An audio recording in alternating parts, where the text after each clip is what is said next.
Good morning dear students. நம்ம செயல்கூறுகள்ங்கிற பாடத்தில் இதற்கு முதல் கிளாஸில் செயல்கூறுகள்னா என்ன, ஒரு செயற்கூறை அறிவித்தலுக்கான வழிமுறைகள், செயல்கூறின் வகைகள், முன்கூட்டியே வரையறுத்த செயல்கூறுகள்னா என்ன, பயனர் வரையறுக்கும் செயல்கூறுகள்னா என்ன, பயனர் வரையறுக்கும் செயல்கூறை உருவாக்குதலுக்கான வழிமுறைகள் என்ன அப்படிங்கிறத பற்றி பார்த்தோம். இந்த கிளாஸில் செயல்கூறை அழைக்கும் வழிமுறைகள், ஃபங்க்ஷன் புரோட்டோடைப்னா என்ன, default arguments, scope of variables, வரையெல்லை செயல்குறி, இதையெல்லாம் பற்றி இந்த கிளாஸில் நம்ம ஒன் பை ஒன்னாக பார்க்கலாம். யூசர் டிஃபைன்டு ஃபங்க்ஷன்ஸில் நம்ம ஃபஸ்ட்டு ஸ்லைடில் பார்த்த மாதிரி பயனர் தமக்கு தேவையான செயல்கூறை தாமே உருவாக்கி கொள்ளக்கூடிய முறைக்கு பயனர் வரையறுக்கும் செயல்கூறுகள் அப்படின்னு பேர். நம்ம அதுக்கு ஒரு எக்ஸாம்பிள் ப்ரோக்ராமும் பார்த்தோம். இப்போ இந்த எக்ஸாம்பிள் ப்ரோக்ராமில் formal parameters, actual parameters, function name, function return type, so இதெல்லாம் ஐடென்டிஃபை பண்ணியிருப்பீங்க அப்படின்னு நம்புகிறேன்.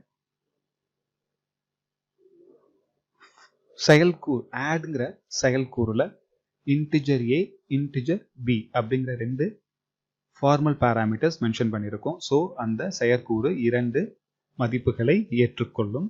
செயல்கூறினுடைய பெயர் ஆட், செயல்கூறு திரும்ப அனுப்பக்கூடிய மதிப்பின் தரவு வகை இன்ட், முழு எண் தரவு வகையை அது திரும்ப அனுப்பும். செயல்கூறை அழைக்கும் பொழுது நாம கண்டிப்பா இரண்டு முழு எண் மதிப்புகளை அதற்கு அளவுருக்களாக அனுப்ப வேண்டும். ஸோ 100,78ங்கிற இரண்டு மதிப்பை செயற்கூறுக்கு அளவுருவா அனுப்புகிறோம். 178 இரண்டு மதிப்பையும் கூட்டி 178ங்கிற ஆன்சரை செயற்கூறு மீண்டும் அழைத்த கூற்றுக்கு திரும்ப அனுப்பும். Function prototype, செயற்கூறு முன்வடிவு. செயற்கூறை நம்ம வரையறுக்கிறப்ப மெயின் ஃபங்க்ஷனுக்கு முன்னாடியோ அல்லது மெயின் ஃபங்க்ஷனை அடுத்தோ ஒரு செயற்கூறை வரையறுத்து கொள்ள முடியும். We can define the main function first and all other functions after that. We can define all the needed functions prior to main. அதாவது மெயின் ஃபங்க்ஷனுக்கு முன்னாடியோ அல்லது மெயின் ஃபங்க்ஷனை அடுத்தோ நமக்கு தேவையான செயற்கூறுகளை வரையறுத்து கொள்ள முடியும். A function must be declared before it is used in the program.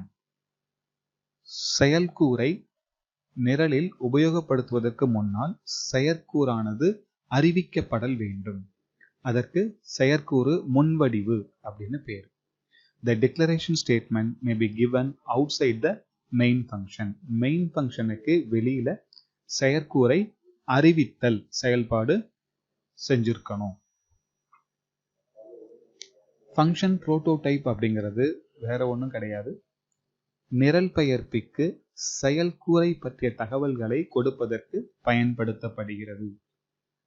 இப்ப அந்த படத்துல பாத்தீங்கன்னா லாங், ஃபேக்ட், இன்ட், டபுள்ங்கிற ஒரு செயற்கூறை அறிவிச்சிருக்கும். லாங் அப்படிங்கிறது செயற்கூறு செயல்பட்டு முடிந்த பின்பு திரும்ப அனுப்பக்கூடிய மதிப்பின் தரவு வகை. ஃபேக்ட் அப்படிங்கிறது செயல்கூறினுடைய பெயர். இன்ட், டபுள் அப்படிங்கிறது ரெண்டு அளவுருக்கள். செயற்கூறு அழைக்கும் செயல்கூறிலிருந்து வரக்கூடிய மதிப்புகளை பெறுவதற்கு பயன்படுத்தப்படுகிறது.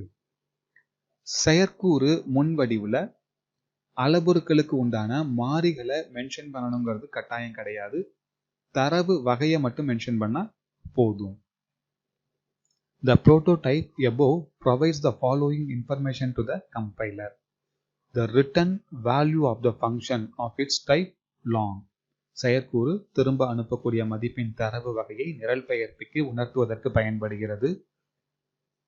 Fact is the name of the function. செயல்கூறினுடைய பெயர்.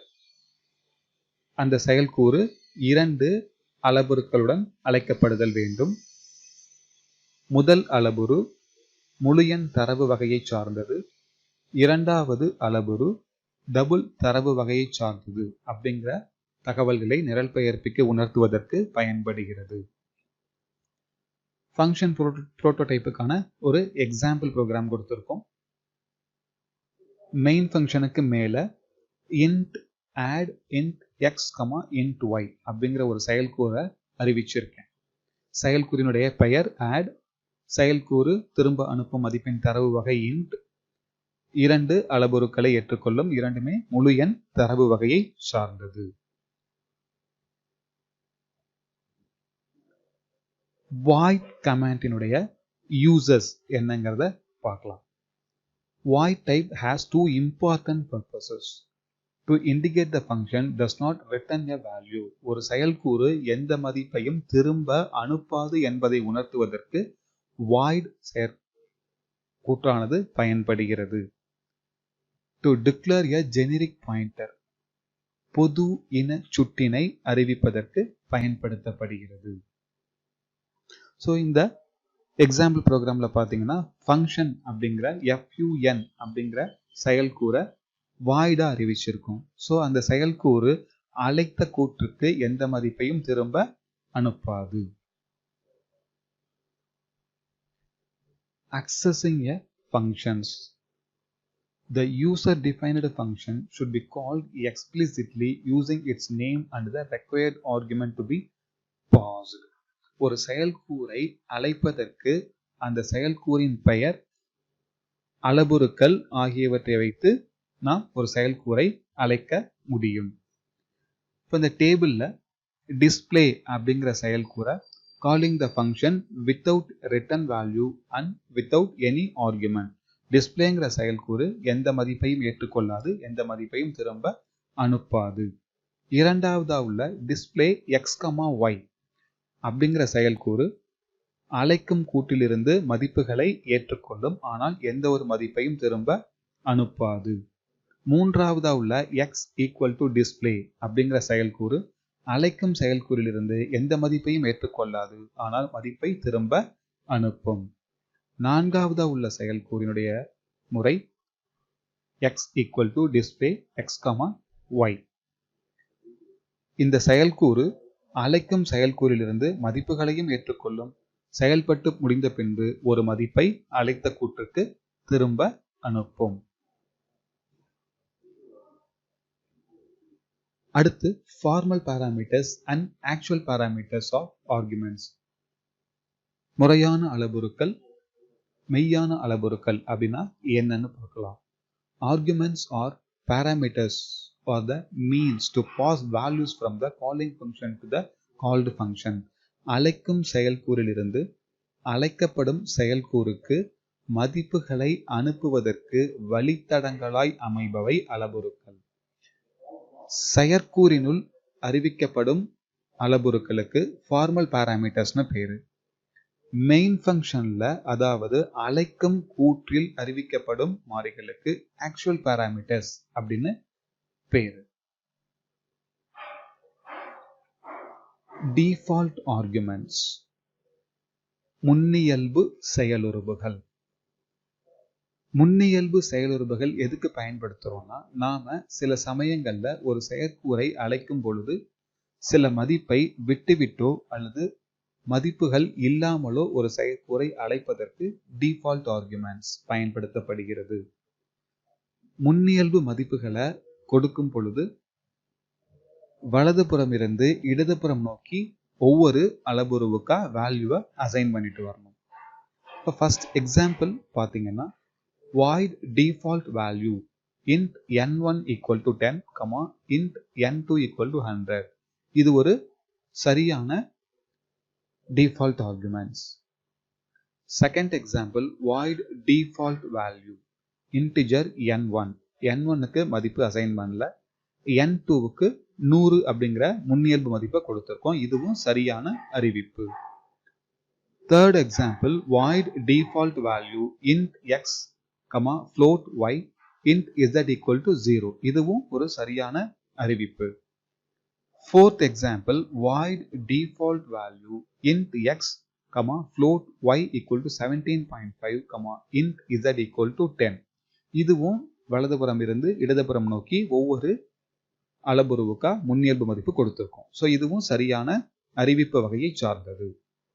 லாஸ்ட் ஒன் பார்த்தீங்கன்னா void default value int 20, float y int z equal to 10 ன்னு கொடுத்துருக்கேன். இங்க ரைட் ஹேண்ட் சைட்லேருந்து வேல்யூவை நம்ம அசைன் பண்ண ஆரம்பிச்சாலும் இடையில float y அப்படிங்கிறதுக்கான வேல்யூவை நம்ம அசைன் பண்ணல.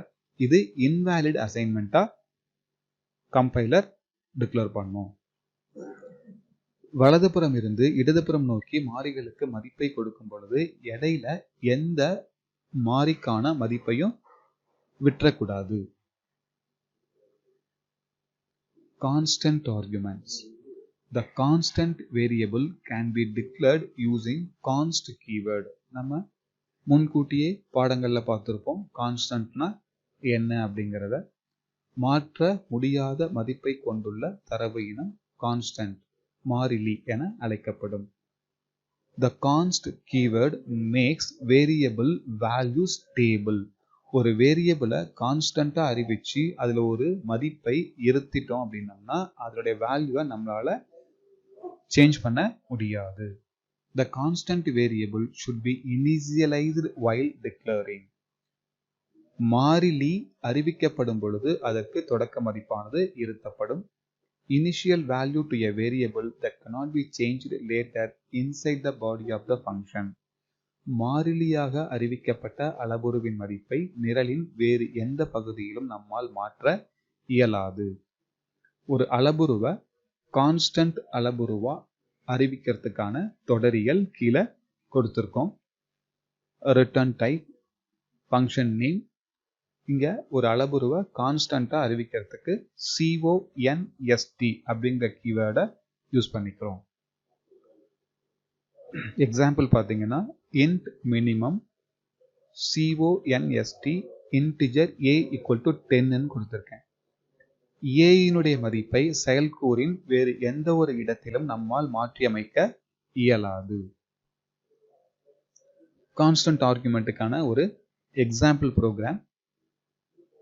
இப்ப இதுல ஃபங்க்ஷன்ஸ்ல பாத்தீங்கன்னா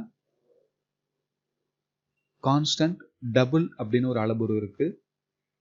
constant double pi equal to 3.14. இங்க பையோட வேல்யூ 3.14ன்னு கான்ஸ்டன்டா டிக்ளேர் பண்ணியிருக்கோம். ஸோ பையோட வேல்யூவை செயல்கூறின் எந்த ஒரு இடத்திலும் நம்மால் மாற்றி அமைக்க இயலாது. மாற்றி அமைத்தோம் அப்படின்னா கம்பைலர் எரர் சொல்லும். Methods of calling functions. In C++, the arguments can be passed to a function in two ways. Based on the method of passing the arguments, the function calling methods can be classified as call by value method, call by reference or address method. அழைக்கும் செயல்கூறிலிருந்து அழைக்கப்படும் செயல்கூறுக்கு அளவுருக்களை அனுப்பும் முறையை வைத்து இரண்டு வகையா பிரிக்கலாம். ஒன்று கால் பை வேல்யூ மெத்தட், மதிப்பு மூலம் அழைத்தல். இரண்டாவது குறிப்பு மூலம் அழைத்தல். கால் பை வேல்யூ அப்படிங்கிறதுனா this method copies the value of an actual parameter into the formal parameter of the function. In this case, changes made to formal parameter within the function will have no effect on the actual parameter. மதிப்பு மூலம் அழைத்தல் முறையில முறையான அளவுருக்களில் செய்யப்படும் மாற்றங்கள் மெய்யான அளவுருக்களில் பாதிப்பை ஏற்படுத்தாது. ஏன் அப்படின்னு கேட்டீங்கன்னா மதிப்பு மூலம் அழைத்தல் முறையில முறையான அளவுருக்களுக்கும் மெய்யான அளவுருக்களுக்கும் நினைவக பகுதி தனித்தனியாக ஒதுக்கப்பட்டிருக்கும். அதனால முறையான அளவுருக்கள்ல நாம எந்த மாற்றத்தை செய்தாலும் அது மெய்யான அளவுருக்கள்ல பாதிப்பை ஏற்படுத்தாது. கால் பை ரெஃபரன்ஸ் ஆர் அட்ரஸ். இந்த மெத்தட்ல பாத்தீங்கன்னா முறையான அளவுருக்களுக்கும் மெய்யான அளவுருக்களுக்கும் நினைவக பகுதி ஒரே நினைவக பகுதி மட்டுமே ஒதுக்கப்படும். மெய்யான அளவுருக்களின் மாற்று பெயராக முறையான அளவுருக்கள் செயல்படுத்தப்படும். அப்ப மெய்யான அளவுருக்களும் முறையான அளவுருக்களும் ஒரே நினைவக பகுதியை மட்டுமே குறிக்கும். இங்க முறையான அளவுருக்கள்ல நீங்க எந்த மாற்றத்தை செய்தாலும் அது மெய்யான அளவுருக்களிலும் பாதிப்பை ஏற்படுத்தும். ஏன் அப்படின்னா இரண்டு அளவுருக்களுக்குமே, அதாவது மெய்யான அளவுருக்களுக்கும் முறையான அளவுருக்களுக்கும் ஒரே நினைவக பகுதியே ஒதுக்கப்பட்டிருக்கும். Inline functions. இன்லைன் ஃபங்க்ஷன்ஸ் ஏன் யூஸ் பண்றோம்னா, நார்மல் ஃபங்க்ஷன்ஸ்ல அழைக்கும் செயல்கூறிலிருந்து கட்டளையானது செயல்கூறுக்கு தாவி அங்கு செயல்பாட்டை செய்து மதிப்பை திரும்ப அழைக்கும் செயல்கூற்றுக்கு எடுத்துட்டு வரும். இதற்கு செயல்படும் நேரம் அதிகமாகும். இன்லைன் ஃபங்க்ஷனுடைய பயன்பாடு என்னன்னு கேட்டீங்கன்னா, அழைக்கும் செயல்கூறு எந்த செயல்கூறை அழைக்குதோ அந்த செயல்கூறில் உள்ள கட்டளைகள் அனைத்தையும் மெயின் செயல்கூறில் பதிலீடு செய்யப்படும். இதனுடைய டிராபேக், இது அதிக நினைவகத்தை எடுத்துக்கொள்ளும், ஆனால் வேகமாக செயல்படும். Inline function executes faster but requires more memory space. Inline functionக்கு ஒரு எக்ஸாம்பிள் கொடுத்திருக்கோம். Inline functionனை டிக்ளேர் பண்றதுக்கு நம்ம நார்மலா ஒரு செயல்கூறை அறிவித்தலுக்கு முன்பு inline அப்படிங்கிற கீவேர்டை அதுல சேர்த்துக்கணும். ஸோ இந்த ப்ரோக்ராம்ல பார்த்தீங்கன்னா inline int addங்கிறது செயல்கூறோட பேரு, integer a integer bன்னு ரெண்டு ஃபார்மல் பேராமீட்டர்ஸ் டிக்ளேர் பண்ணியிருக்கோம்.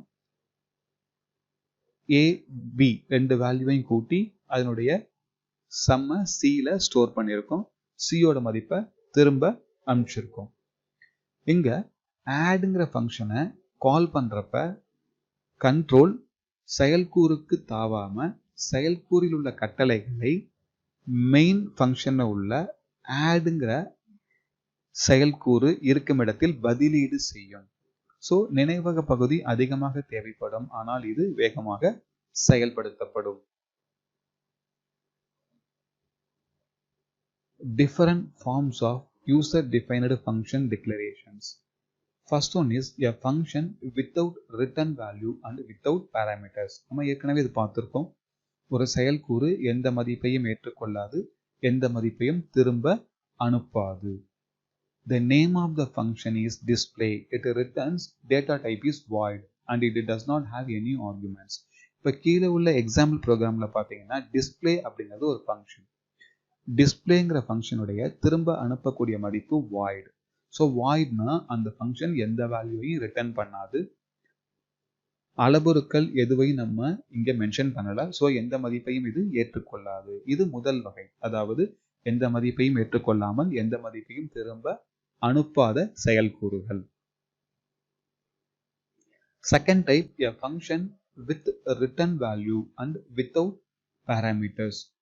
இது இரண்டாவது வகை. ஒரு செயல்கூறு செயல்பட்டு முடிந்த பின்பு அழைத்த செயல்கூறுக்கு ஒரு மதிப்பை திரும்ப அனுப்பும், ஆனால் எந்த மதிப்பையும் ஏற்றுக்கொள்ளாது. இங்க டிஸ்பிளேங்கிற ஃபங்க்ஷனுக்கு பக்கத்துல எந்த அளவுருக்களும் இல்லை. ஸோ இது எந்த மதிப்பையும் ஏற்றுக்கொள்ளாது.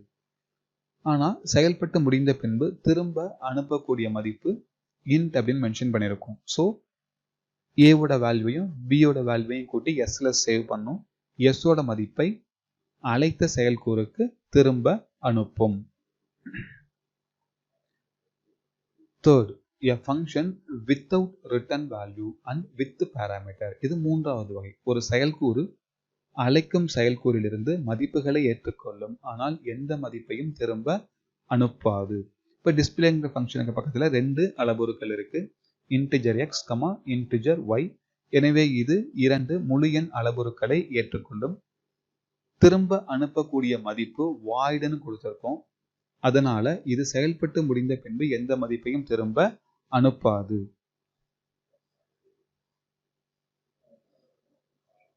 A function with return value and with parameter. இது fourth type. செயல்கூறானது மதிப்புகளை ஏற்றுக்கொண்டு செயல்பட்டு முடிந்த பின்பு ஒரு மதிப்பை திரும்ப அனுப்பும். இப்ப டிஸ்பிளேங்கிற ஃபங்க்ஷனுக்கு பக்கத்துல இரண்டு முழு எண் அளவுருக்கள் கொடுத்திருக்கோம், integer X comma integer Y. செயல்கூறு செயல்பட்டு முடிந்த பின்பு திரும்ப அனுப்பக்கூடிய மதிப்பின் தரவு வகை இன்ட்னு மென்ஷன் பண்ணியிருக்கோம். ஸோ இந்த செயல்கூறு 2 அளவுருக்களை ஏற்றுக்கொள்ளும், செயல்பட்டு முடிந்த பின்பு ஒரு மதிப்பை திரும்ப அனுப்பும். ரிட்டர்ன் ஃபங்க்ஷனுடைய ஒர்க் என்னன்னு கேட்டிங்கன்னா, செயல்கூறு செயல்பட்டு முடிந்த பின்பு கண்ட்ரோலை திரும்ப அழைத்த கூற்றுக்கு டிரான்ஸ்ஃபர் பண்ணும்.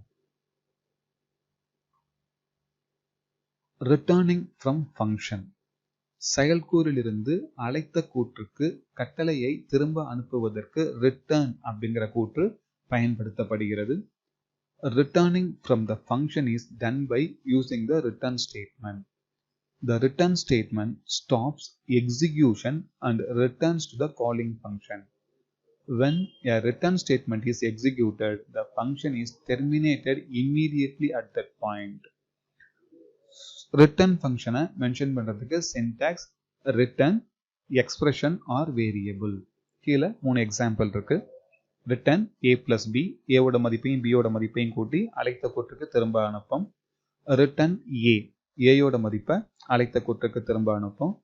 return கட்டுப்பாட்டை அழைத்த கூற்றுக்கு திரும்ப அனுப்பும்.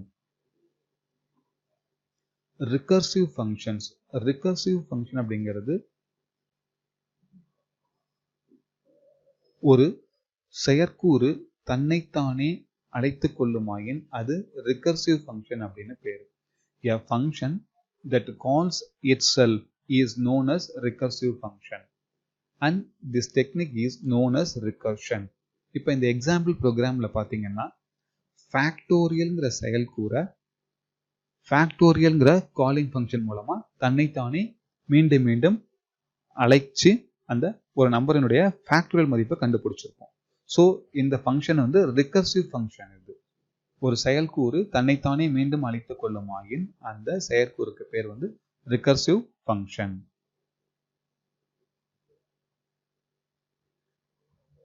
ஸ்கோப் ரூல்ஸ் ஆஃப் வேரியபிள்ஸ், மாறியினுடைய வரை எல்லைகள்.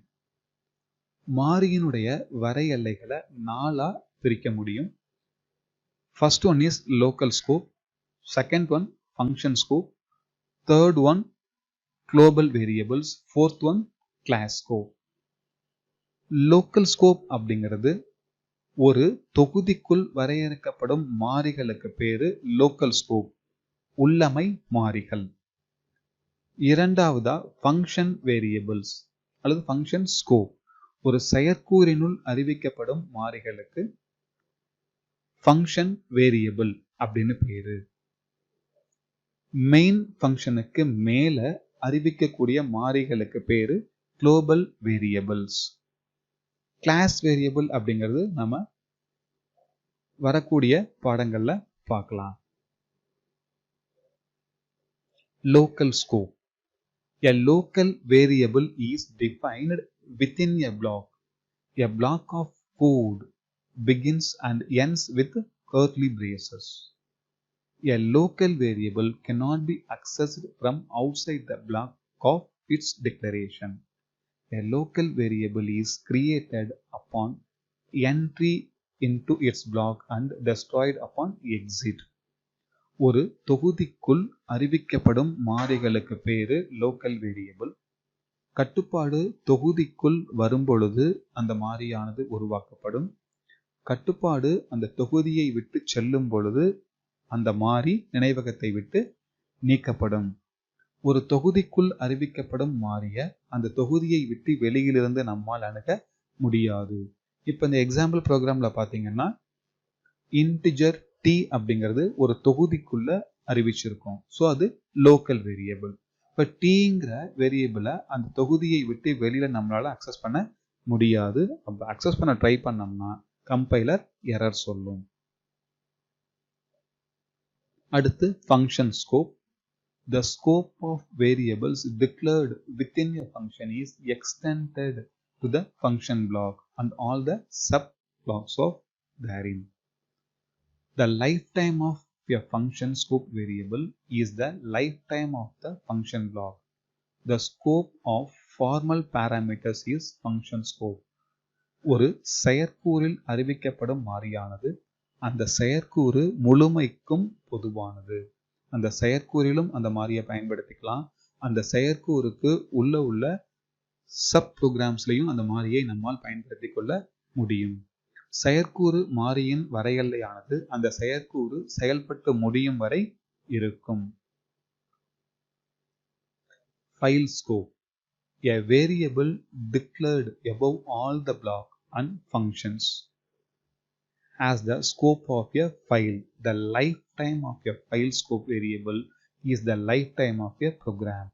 File scope அப்படிங்கிறது எல்லா தொகுதிகளுக்கும் மேலாக, குறிப்பாக மெயின் ஃபங்க்ஷனுக்கு மேல ஒரு வேரியபிளை டிக்ளேர் பண்ணியிருந்தோம்னா அது global variable, file scope variable அப்படின்னு பேரு.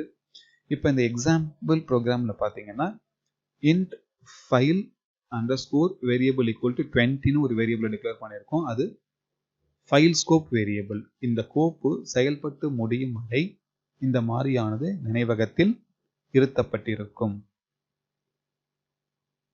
அடுத்து ஒன்று ஸ்கோப் ரெசல்யூஷன் ஆப்ரேட்டர், வரையெல்லை செயற்குறி. வரையெல்லை செயற்குறி அப்படிங்கிறது ஒரு மாறியினுடைய மறைந்திருக்கும் வரையெல்லையை வெளிப்படுத்துவதற்கு பயன்படுத்தப்படுகிறது. அதாவது இரண்டு மாறிகள் ஒரே பெயரில் ஒரு நிரலில் இருக்கும் பொழுது விரிவான வரையெல்லை கொண்ட மாறியை அணுகுவதற்கு, குறிப்பதற்கு வரையெல்லை செயற்குறியானது பயன்படுத்தப்படுகிறது. இப்போ இந்த ப்ரோக்ராம்ல இன்டிஜர் எக்ஸ் ஈக்குவல் டு 45ன்னு ஒரு வேரியபிள் டிக்ளேர் பண்ணியிருப்போம் மெயின் ஃபங்க்ஷனுக்கு மேலே. ஸோ அது குளோபல் வேரியபிள்.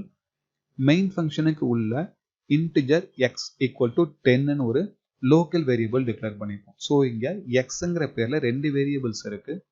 இப்போ மெயின் ஃபங்க்ஷனுக்கு மேலே உள்ள எக்ஸுங்கிற வேரியபிளை அக்சஸ் பண்ணணும்னா எக்ஸுங்கிற வேரியபிளுக்கு முன்னாடி வரையெல்லை செயற்குறியை பயன்படுத்தணும்.